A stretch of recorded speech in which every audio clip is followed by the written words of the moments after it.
quiero compartir una linda reflexión con todos ustedes, escrita por Leticia Reynoso. ¿Me escuchas sin hablar? Hace un tiempo conocí a una mujer que no hablaba ni escuchaba, una condición de nacimiento. Lo que más me impresionó fue ver la manera en que ha educado a su hija. Es verdaderamente admirable. He llegado a establecer una linda amistad con ellas.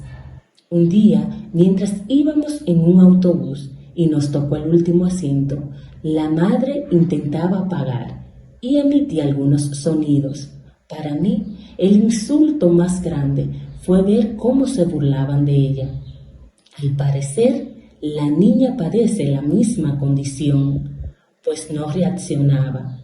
La niña se sentó a mi lado, me observó y sonrió.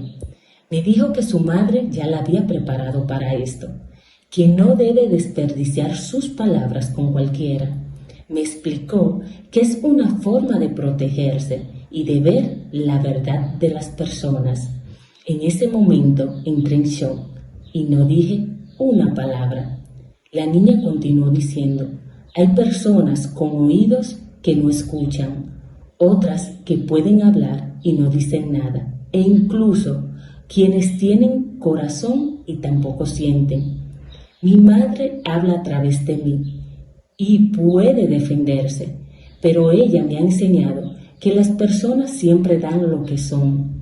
Es algo que no se puede ocultar. Lo que sí se puede hacer es protegerme de tanta maldad.